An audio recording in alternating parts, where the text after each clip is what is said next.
ஸ்தோத்திரம்ப்பா. நல்ல தகப்பன் வேலைக்காக நன்றி செலுத்துகிறோம் ஏசப்பா.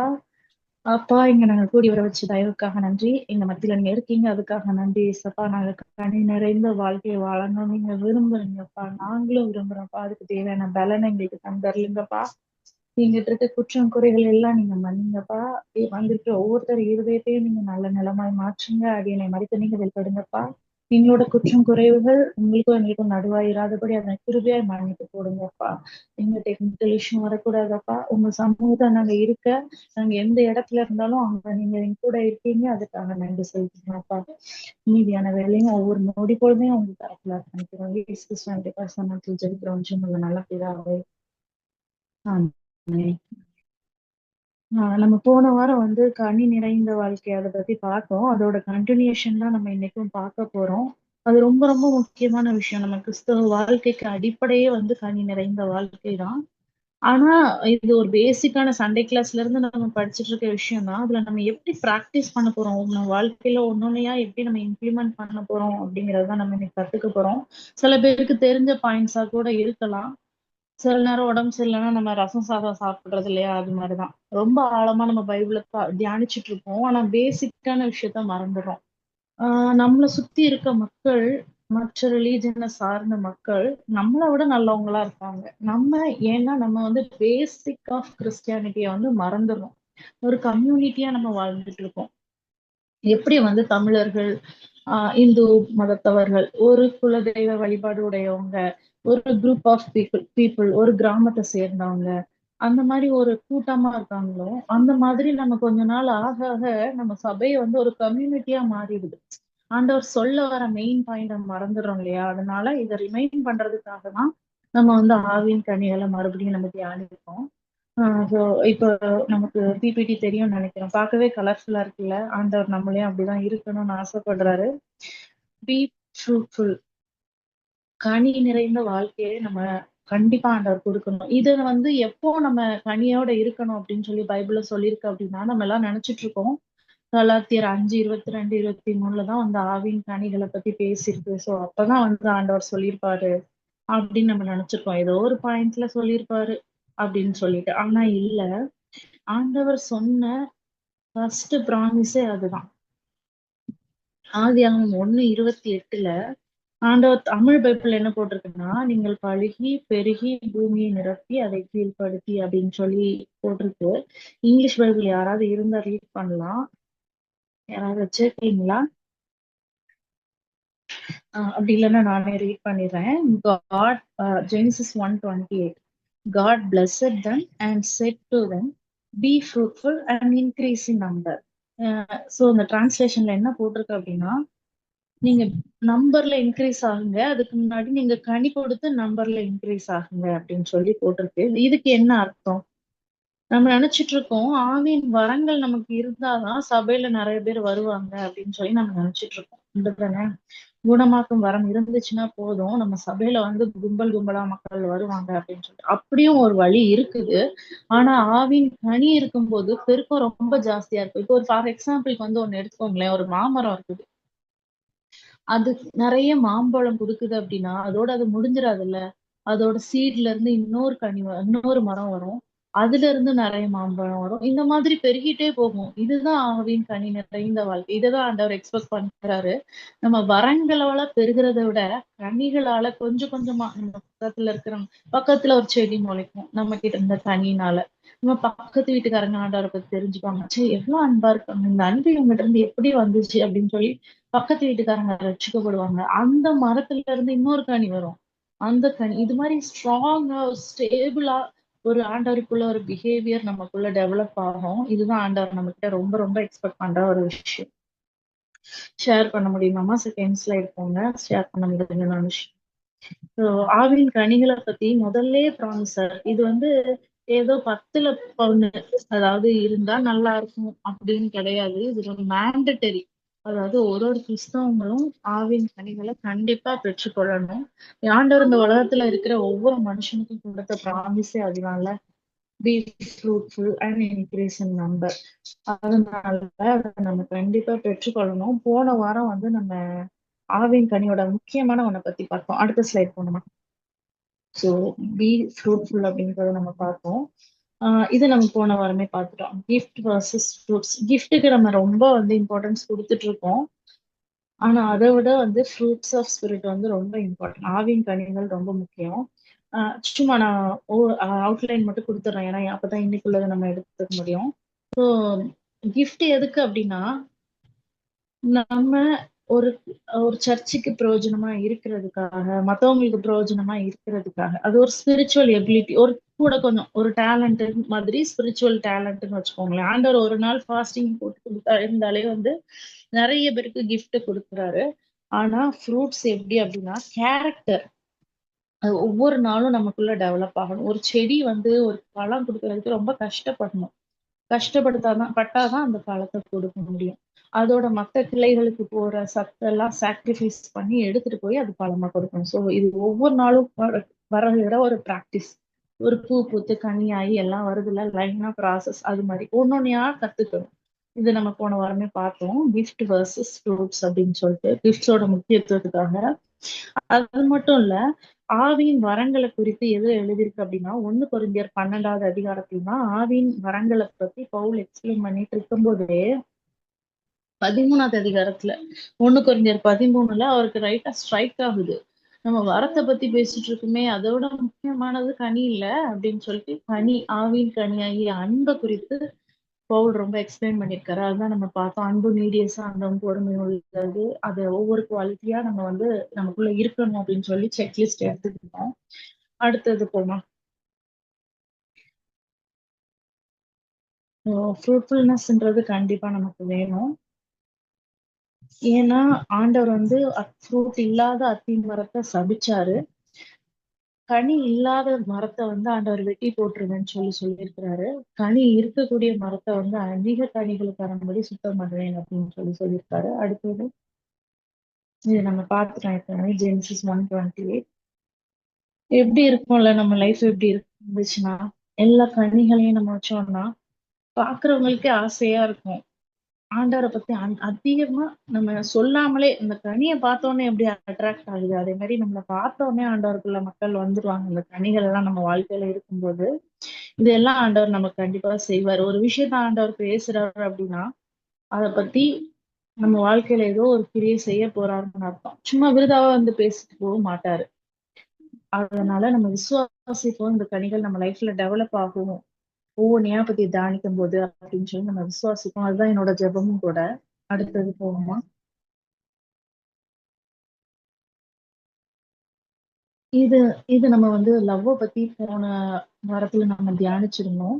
லவ்வுக்கு வந்து அதுதான் ரொம்ப முக்கியமான ஃப்ரூட். ஏன்னா முக்கியமான விஷயத்த நம்ம முதல்ல சொல்லுவோம்னு பார்த்தோம். ஒரு குழந்தைக்கு வந்து யாரை பிடிக்கும்னா அம்மா அப்படின்னு ஸ்டார்ட் பண்ணோம். ஏன்னா அம்மா ரொம்ப பிடிக்கும். ஃபர்ஸ்ட் முக்கியமானதுதான் ஃபர்ஸ்ட் சொல்லுவோம். லவ் வந்து ரொம்ப ரொம்ப முக்கியமானது. அதனால அதான் வந்து பேசிக் ஆஃப் கிறிஸ்டியானிட்டி. அதுக்கு ஆண்டவராய் இயேசப்பாவே ஒரு லைவ் எக்ஸாம்பிளா நமக்கு வாழ்ந்து வந்தாரு. இதுல நான் இன்னொரு கான்செப்ட் நான் உங்களுக்கு சொல்றேன். ஆண்டவர் என் வாழ்க்கையில பேசினது, உன்னை போல பிறனையும் நேசி. இதை நான் வந்து தியானிப்பேன் அடிக்கடி. அப்புறம் இடையில நான் ரொம்ப சிக்காயிட்டேன். நீ வந்து எனக்கு கவனிக்க முடியாத ஒரு சூழ்நிலை ஆயிடுச்சு. அப்போ நான் வந்து ரொம்ப சிக்காயிட்டேன். அப்ப நான் நினைச்சுக்கிட்டேன், உன்னை போல பிறனை நேசின்னு ஆண்டவர் சொல்லியிருக்காரு. ஃபர்ஸ்ட் நம்மள நேசிக்கணும்.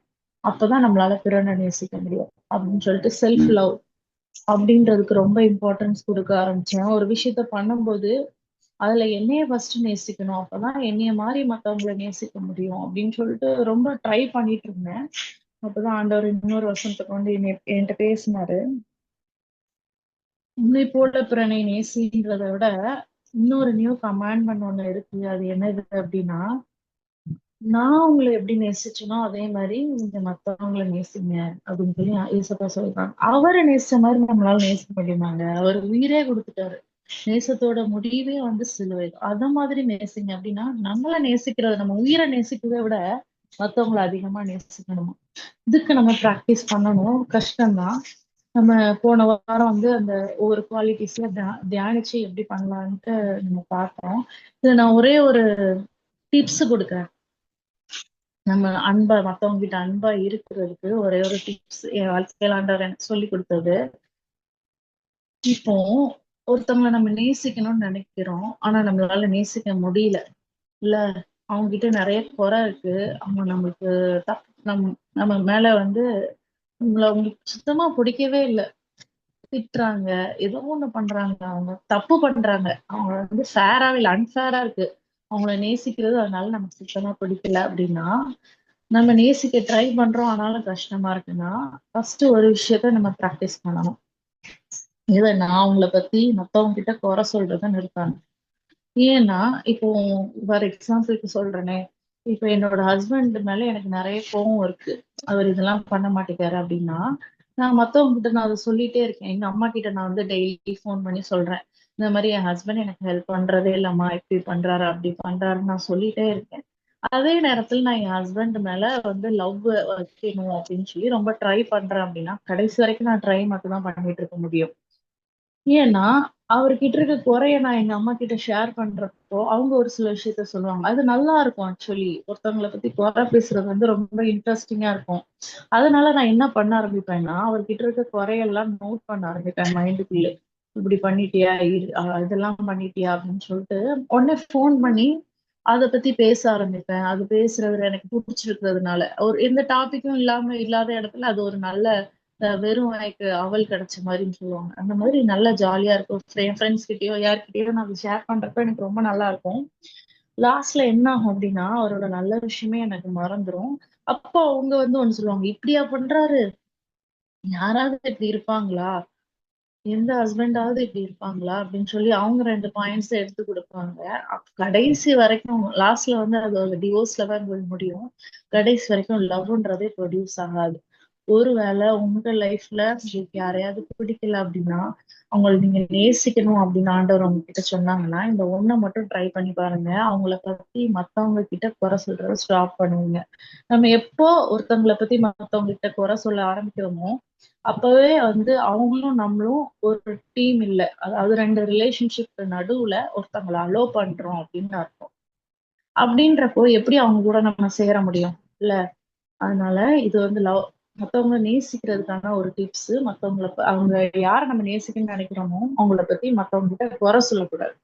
அந்த குறைய நம்ம மறந்து, மன்னிச்சு அவங்கள அக்செப்ட் பண்ணிக்க நம்ம ட்ரை பண்ணணும். இன்னொன்னு வந்து மன்னிக்கிறது. ரொம்ப கஷ்டமான விஷயம். நான் ஏற்கனவே இத நான் ஒரு வாட்டி சொல்லியிருக்கேங்க. ஒருத்தவங்கள மன்னிச்சு அவங்கள நேசிக்கணும் அப்படின்னா, அவங்க செஞ்ச மிஸ்டேக்க பார்ட் ஆஃப் காட்ஸ் பிளான் அப்படின்னு நம்ம நினைச்சுக்கணும். அதாவது கடவுளோட திட்டம். அவங்க நம்ம வாழ்க்கையில பண்ணது எல்லாமே கடவுளோட திட்டம் தான். அவங்க எதுவும் பண்ணல. இது நெறைய நெறைய சினாரியோக்கு யூஸ் ஆகும். மாமியார் எடுத்துக்கோங்களேன். நெறைய கல்யாணம் ஆகி வந்தோனே நெறைய பண்ணியிருப்பாங்க. ஏன்னா, அவங்கள விட்டு அந்த அதிகாரம் போயிருமோன்ற பயத்துல என்னெல்லாமோ பண்ணியிருப்பாங்க. கொஞ்ச நாள் கழிச்சு அவங்களால முடியாதுன்ற ஸ்டேஜ் வரும். நம்ம வந்து அவங்கள அதாவது மருமகள்கள் அவங்கள பாத்துக்கணுன்ற ஸ்டேஜ் வரப்ப, நெறைய பேரால மன்னிக்கவே முடியாது. ச்சே! இவங்கலாம் ஒரு மனுஷியா என்னெல்லாம் பண்ணியிருக்காங்க என்னைய அப்படின்னு சொல்லி தோணும். ஆனா ஒரு விஷயம் ஞாபகம் வச்சுக்கோங்க. அதெல்லாம் பார்ட் ஆஃப் காட்ஸ் பிளான் தான். கடவுளோட திட்டத்தோட ஒரு பங்குதான். அவங்க அவ்ளோ ஹார்டா அவங்க கிட்ட இருக்கலன்னு வைங்களேன், உங்களால நிறைய விஷயம் கத்துட்டு இருக்க முடியாது. உங்களால ஃபேமிலி எப்படி ரன் பண்றதுன்னு கத்துட்டு இருக்க முடியாது. இவ்வளவு செலவு பண்ற அப்படின்ட்டு உங்க கூட அவங்க சண்டை போட்டுருப்பாங்க. அதனாலதான் நீங்க ஃபினான்ஸ் மேனேஜ்மெண்ட் கத்துட்டு இருப்பீங்க. இதுக்கு ஒரு எக்ஸாம்பிள் என்னன்னா யோசேப்பு ஸ்டோரி. யோசேப்போட சகோதரர்கள் எவ்வளவு மோசமா உன்னை ட்ரீட் பண்ணாங்கல்ல. ஆனா யோசேப்பு வந்து அவங்கள பத்தி சொல்றாரு, நீங்க நீங்க பண்ணதெல்லாம் நினைச்சு நீங்க வெசனப்பட வேணாம், வருத்தப்பட வேணாம். ஆண்டவர் வந்து சகல ஜனங்களுக்கு ஜீவரட்சணியம் செய்யும்படிக்கு என்னை உங்களுக்கு முன்னாடி அனுப்புனாரு. சோ இது எல்லாம் காடோட பிளான் தான். அதனாலதான் நான் இந்த இடத்துல வந்து உட்கார்ந்துருக்கேன். நீங்க இவ்வளவு மோசமா நீ நடத்துனீங்க, குழிக்குள்ள போட்டீங்க, என்னைய வித்து போட்டீங்க. அதனாலதான் வந்து நான் இங்க வந்து உட்கார்ந்துருக்கேன் அப்படின்னு சொல்லி ரொம்ப அழகா அண்டர்ஸ்டாண்ட் பண்ணி அவங்க மேல அன்பு செலுத்துறாரு. ஒருவேளை யார் மேலயாவது அன்பு செலுத்த உங்களுக்கு கஷ்டமா இருந்துச்சுன்னா, இந்த 2 பாயிண்ட்ஸ ட்ரை பண்ணி பாருங்க. குறை சொல்றதை நிறுத்துங்க. அவங்க பண்ண துரோகங்களை மன்னிங்க. அதுவும் கடவுளோட திட்டம் நினைச்சு மன்னிங்க. இது 2யும் ப்ராக்டிஸ் பண்ணா அவங்க மேல நம்ம அன்பு செலுத்துறது ரொம்ப ரொம்ப ஈஸியா ஆயிடும். அடுத்த ஸ்லைட் போலாம். அன்பு இல்லாதவன் தேவனை அறியான்னு சொல்லியிருக்காரு. சோ அன்பு மட்டும் இல்லைன்னா முடிஞ்சுது. எல்லாமே முடிஞ்சுது. இன்னும் ஒரு விஷயம் வந்து நான் சொல்றேன். கனி கொடுக்கணும் ஒரு செடி அப்படின்னா, அது வந்து பிரான்ச்சோட கனெக்டடா இருக்கணும். ஒரு வெட்டி போட்ட ஒரு மரத்துல இருந்து கனி வராது, மரக்கிளையில இருந்து கனி வராது. ஸோ நம்ம ஆண்டவருக்குள்ள இல்லாம மத்தவங்களை நேசிக்கணும்னு நம்ம நினைச்சோம் அப்படின்னா கண்டிப்பா முடியாது. ஸோ அன்பு செலுத்த முக்கியமானது ஒண்ணு என்னன்னா ஆண்டவருக்குள்ள நம்ம இருக்கணும். அப்பதான் அந்த ஆண்டவருக்குள்ள இருக்கிற அந்த ஸ்ட்ரென்த் நம்மகிட்ட வரும்போது கனி நமக்கு ப்ரொடியூஸ் ஆகும். அதையும் நம்ம மைண்ட்ல வச்சுக்கணும். இன்னொரு விஷயம் ஆண்டவர் சொல்றாரு, அதிக கனிகளை கொடுக்கும்படி ஆண்டவர் வந்து கிளையை நறுக்கி சுத்தம் பண்ணிக்கிறார். இல்ல, ஒரு சாங் கூட வரும். களை பிடுங்கி கிளை நறுக்கி அப்படின்னு சொல்லிட்டு. களை பிடுங்கிறது வந்து என்னது அப்படின்னா நம்மளோட சர்க்கம்ஸ்டன்ஸ், அதாவது நம்மளை சுத்தி இருக்க சுச்சுவேஷன்ஸ் ஆண்டவர் மாத்தி நம்மளை கனி கொடுக்க வைப்பாரு. அது ஓகே. கிளைய ஏன் நறுக்கணும்? ஒரு கனி கொடுக்கணும், ஒரு செடியோட கிளைய நறுக்கணும்னா அந்த செடி கஷ்டம் தானே, வலிக்கும் தானே. அதை ஏன் பண்றாரு அப்படின்னா நம்மளோட சுயத்தை ஆண்டவர் கட் பண்றாரு. நான் சொன்னேன்ல, மத்தவங்கள பத்தி குறை சொல்றதுதான் நம்மளோட சுயம், நம்மளோட ஜென்ம சுயம். ஆனா அதை நம்ம கட் பண்ணும்போது தான் இன்னொரு சைடு அந்த ஸ்ட்ரென்த்தை நம்ம சேவ் பண்ணி லவ்ங்கிற கனியை கொடுக்க முடியும். அதே மாதிரி ஏதோ ஒண்ணு நம்மள வந்து கனி கொடுக்க விடாம ரொம்ப தடுத்துக்கிட்டு வேஸ்டான பார்ட்ஸுக்குலாம் நம்மளோட ஸ்ட்ரென்த் போயிட்டு இருக்கு. நம்மளோட டைம் வந்து அந்த கனியை கொடுக்காத மாதிரி வேற வேற இடத்துக்கு நம்ம டைம் ஸ்பெண்ட் பண்றோம், நம்மளோட ஸ்ட்ரென்த்தை ஸ்பெண்ட் பண்றோம். ஸோ அதெல்லாம் ஆண்டவர் வந்து நறுக்கி போடணும். நம்ம அதுக்கு நம்மள ஒப்பு கொடுக்கணும், என்னெல்லாம் பண்ணணும். ஆண்டவர்கிட்ட ஒப்பு கொடுக்கறது நல்ல விஷயம் தான். நம்மளே வந்து ட்ரை பண்ணணும். இதெல்லாம் எனக்கு வேணாம்ப்பா. இந்த குறை சொல்றது என்னோட சுயம்தான். நான் கூடி கூடி பேசி பழகிட்டோம் தான்.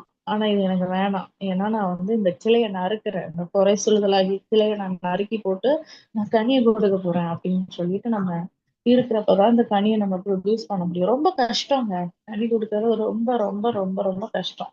நம்ம நினைக்கிறத விட ரொம்ப கஷ்டம். ஆனா ஆண்டவர் நமக்கு அதுக்கு தேவையான பலனை கொடுப்பாரு. இது ஆண்டவரோட சித்தம் இல்லையா? கனி கொடுக்கணும்ன்றது. அதுதானே ஆண்டவர் எக்ஸ்பெக்ட் பண்றாரு. முடியாத ஒரு காரியத்தை நம்ம கிட்ட இருந்து அவர் எதிர்பார்ப்பாரா? இல்லையே. அதனால நம்ம கண்டிப்பா ஹெல்ப் பண்ணுவாரு. சரி, நம்ம இவ்வளவு நேரம் வந்து ஃபர்ஸ்ட் கனியை பத்தி தான் நம்ம தியானிச்சிருக்கோம். செகண்ட் கனி என்ன, லவ்வுக்கு அப்புறம் என்ன கனி அப்படின்னு நம்ம பார்த்தோம்னா எல்லாருக்கும் தெரிஞ்சதுதான்.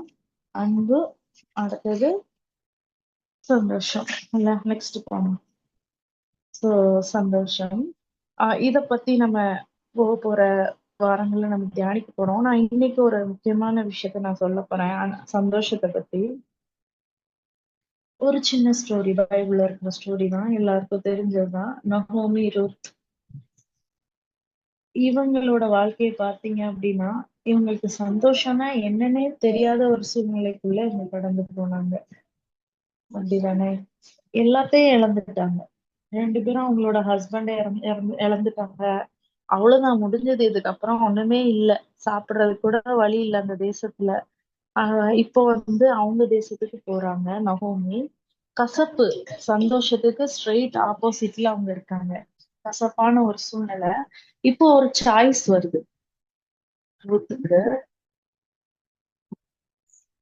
என்ன சாய்ஸ் அப்படின்னா, நகோமி கூட இருக்கலாமா இல்ல போலாமா, நகோமி அன்பு செலுத்தலாமா இல்ல வேண்டாமா. ஃபர்ஸ்ட் கனி இப்போ செகண்ட் கனிலையும் ஃபர்ஸ்ட் கனி லிங்க் ஆயிருக்கு பாருங்க.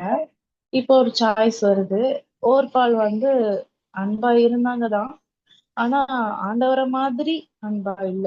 அவங்க என்ன பண்ணிட்டாங்க, ஓர்பால் வந்து கிளம்பி போயிட்டாங்க. ரூத் வந்து என்ன பண்றாங்க, அவங்களோட ஃபியூச்சரை பத்தி தெரியாது. இதுக்கப்புறம் இவங்க கூட போனா ஹஸ்பண்ட் இல்லாம தான் இருக்கணும்.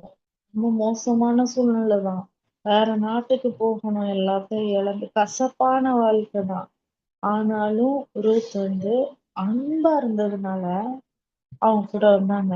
நகோமி கூட ரொம்ப காம்ப்ளிகேட்டடான ரிலேஷன்ஷிப்ல ஹஸ்பண்ட் கூட இருந்தாலே மாமியார் கூட இருக்க முடியாது. இப்ப இருக்கிற காலத்துல ஹஸ்பண்ட் இல்லாத டைம்லயும் கூட போறாங்க.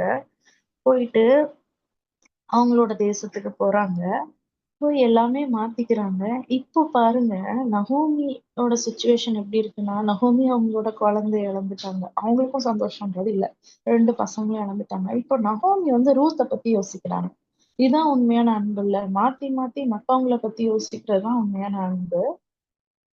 இப்போ நகோமிக்கு ஒருவேளை இன்செக்யூரா இருந்திருக்கலாம். நம்ம இப்ப இருக்கிற மாமியார் மாதிரி. ஐயையோ, என் பையனை எடுத்துட்டு போயிட்டாலேன்னு மாமியார் எல்லாம் அடிச்சுப்பாங்கல்ல, அந்த மாதிரி நகோமிக்கு ஒரு பயம் இருந்திருக்கலாம். ரூத்த வந்து போவாஸ் கல்யாணம் பண்ணிட்டு போயிட்டானா நம்மள யாரு பாத்துப்பா அப்படின்னு சொல்லி இன்செக்யூரிட்டி இருந்திருக்கலாம். ஆனா அது அவங்க அழகா ஓவர் கம் பண்றாங்க பாருங்க நகோமி. பரவாயில்ல, ரூத் வந்து இன்னும் வாழணும் வாழணும், வாழ வேண்டிய பொண்ணு அப்படின்னு சொல்லி நகோமி வந்து விட்டு கொடுக்குறாங்க. ஃபர்ஸ்ட் ரூத் விட்டு கொடுத்து அவங்க கூட வர்றாங்க. உங்களோட தெய்வம் தான் என்னோட தெய்வம் அப்படின்னு சொல்லிட்டு எல்லாத்தையும் அர்ப்பணிச்சு வர்றாங்க, விட்டு கொடுத்து வர்றாங்க. நகோமி வந்து மறுபடியும் விட்டு கொடுக்குறாங்க. அவங்களோட இன்செக்யூரிட்டி எல்லாத்தையும் விட்டு கொடுத்து அன்பு செலுத்துறாங்க ரூத் மேல. போவாஸ் கூட மேரேஜ் பண்ணிக்கணும் அப்படின்னு சொல்லிட்டு எல்லா ஐடியா கொடுக்குறாங்க. இப்போ கடைசியில என்னதான் முடியுது அப்படின்னா, உங்களுக்கு தெரியும், ரூத்துக்கும் போவாஸ்க்கும் மேரேஜ் ஆகி ஒரு பையன் பிறக்குறான். அவனை வந்து வளர்க்கிற தாயானாள் அப்படின்னு சொல்லி சொல்லியிருக்குது. நிறைய வசனங்கள் எடுக்கல, எல்லாருக்கும் தெரிஞ்ச சம்பவங்களானதுனால நகோமி வந்து அவங்கள வளர்க்கிற தாதியானாள் அப்படின்னு சொல்லிட்டு. அப்படின்னா என்ன அர்த்தம்? நகோமி வந்து ஒரு விஷயத்தை இழந்துட்டாங்க. சந்தோஷத்துக்கு ஆப்போசிட் என்ன? துக்கம்ல. துக்கத்துல இருக்காங்க, இப்ப உங்கள் துக்கம் சந்தோஷமா மாறும் அப்படின்ன மாதிரி நகோமியோட வாழ்க்கையில ஒரு சந்தோஷம் வருது. எவ்வளவு அழகான ஒரு விஷயம் நடக்குது பாத்தீங்களா? ரூத்தோட வாழ்க்கையில ஒரு சந்தோஷம் வருது. வாழ்க்கையே முடிஞ்சு போயிடுச்சுன்னு நினைக்கிற ஒரு இடத்துல போவாஸ்ங்கிற ஒரு மனுஷன் வந்து அவளுக்கு வாழ்க்கையை கொடுக்குறாரு. ஆண்டவரோட வம்ச வரலாறுல ரூத் வந்து உள்ள நடுவுல வராங்க. ஆண்டவர் துக்கத்தை, நம்மளோட துக்கத்தை, ஒருவேளை நம்ம யாராவது இந்த துக்கத்துல இருக்கலாம், அந்த மீட்டிங் அட்டன் பண்றப்போ கூட நம்மளோட துக்கத்தை ஆண்டவர் சந்தோஷமா மாற்றுவாரு.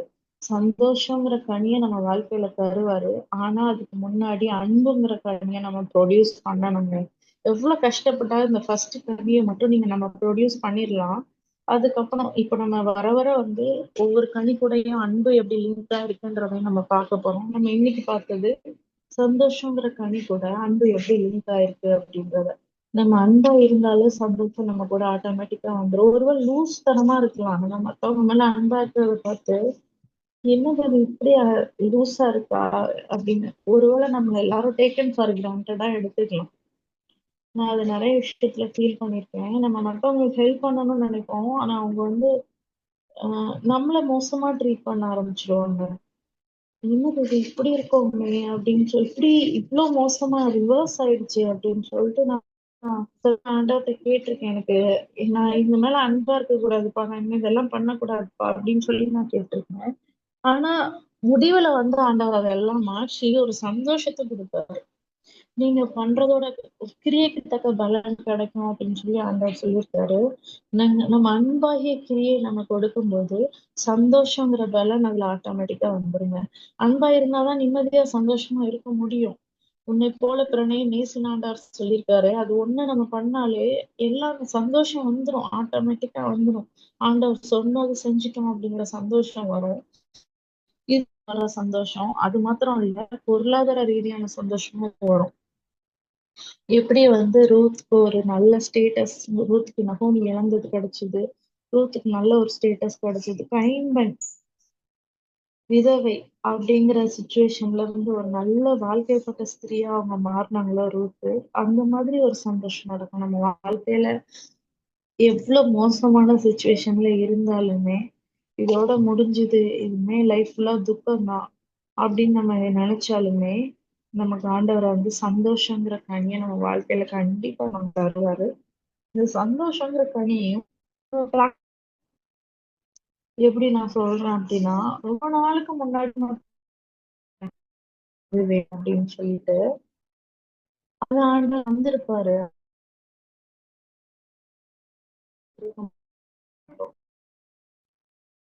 ஏன்னா அடுத்த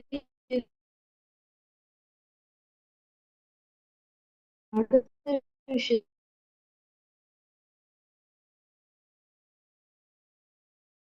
மா வாய்ஸ் சந்தோஷமா இருக்கு. வாய்ஸ் பிரேக் ஆகுதுடா. ஃபர்ஸ்ட் என்னன்னா கவுண்ட் யுவர் பிளெஸிங்.